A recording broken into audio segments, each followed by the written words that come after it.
2004. aastal asendus seni Simple Sessioni koduks olnud Tartu skatepark Saku Suurhalliga Tallinnas. Korraldajad on ise seda kirjeldanud kui mähkmetest välja astumist. Tegelikult Tartu üritus oli ka väga äge üritus. Ta oli selline suur välifestival, tasuta bändid, igasugused asjad. Me olime ikka juba päris prood, kui me siia tulime. Me olime ju ka 17, 18, 19, kui me alustasime.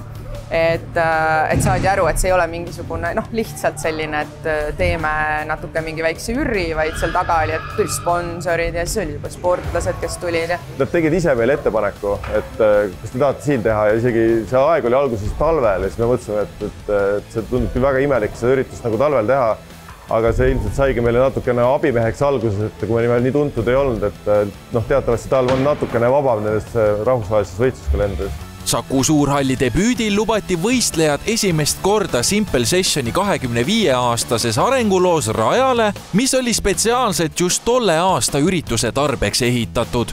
Just originaalsed rajadisainid on tänaseks kujunenud ka Sessioni üheks firmamärgiks. Ma arvan, 2007 oli hästi suur asi, kui see Nate Vessel, kes me siiamaani neid parki disainib, tuli tiimi. Et selle ajani tegime seda oma tiimiga ja kui tahta sellist parki teha nagu meie teeme, mis peaks nagu mõlemale alale BMX ja skate toimima ja veel nagu mitte ainult mõlemale alale, vaid siin on ka see tänavasõit ja pargisõit koos, siis on ta ka kui mitte ainuke, see on üks vähese tiimsi, kellega üldse võiks teha seda. I thought it was a lot of fun. I think it's a good thing for the skaters of Estonia and Eastern Europe to have an event like this. 2005. aastal hakkasid Simple Sessioni eestvedajad tegema otseülekandeid, olles selles vallas maailma mastaabis väheste hulgas, kes action sport sündmust veebis edastasid. Järgnevatel aastatel jõuavad näiteks Sessioniga seotud saated üle terve maakera. Võistluses tehakse fotonäituseid, vändatakse filme ning kuulsust koguvad erinevad programmilisad. Võib-olla inimesele, kes nagu üldse midagi ei tea, sellest tundub, et toimub nagu sama üritus, aga võrreldes mingisuguste muude aladega, ma ei tea, see kergejõustik või mis iganes, sest meil tegelikult see kultuur on nagu selles mõttes laiem ja hästi nagu muutuv, et ta ei ole nagu selline üks ja igav üritus, kus jooksetakse 100 meetrit 0,0 tuhandiku peale, et siin on nagu kõik on hästi ootamatu ja hästi spontaanne. Ühtlasi ilmuvad areenile skeene absoluutsed tippnimed. It was a fun day. Everyone skated super good. See on pidev selline suhtlus ja enese tõestamine, et kui ka keegi siia tuleb, et meil on siin kõik okei ja me teeme siin väga hästi asju. Et eks võib-olla ka 20 aastat tagasi me olime ikkagi siuke, mitte et Eesti nüüd oleks väga hull ja suur ja tuntud riik, et see üritus on tuntud, et siin on juba väga palju inimesi käinud ja siis nad räägivadki seda edasi.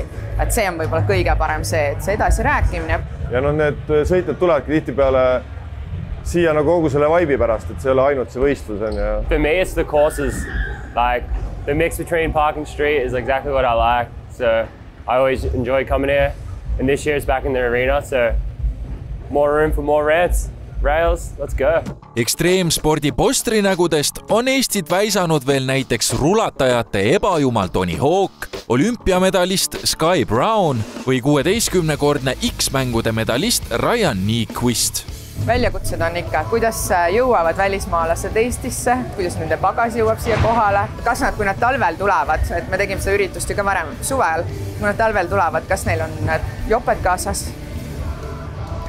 Reaalsus? I'm from Australia, so it's a long flight to get here. You're on the flight thinking about what it's going to be like, how cold is it going to be when you get off the plane, but it's just all exciting.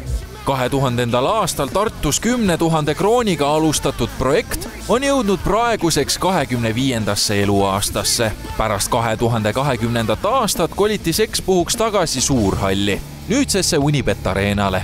BMX-i ja rula põhivõistlused toimuvad seal 8. ning 9. märtsil. Viimastel aastatel on Simple Session olnud peamiselt Tallinnas Põhjala tehases ning korra sünnilinnas Tartus. Kas Unibet Arenaga on plaan taas end pikemalt siduda? Vaatame õunte pealt. Korraldajad tunnistavad, et kuigi organiseerimise protsess on väsitav, siis emotsionaalne lõppreemia aitab tuua sära silmadesse tagasi.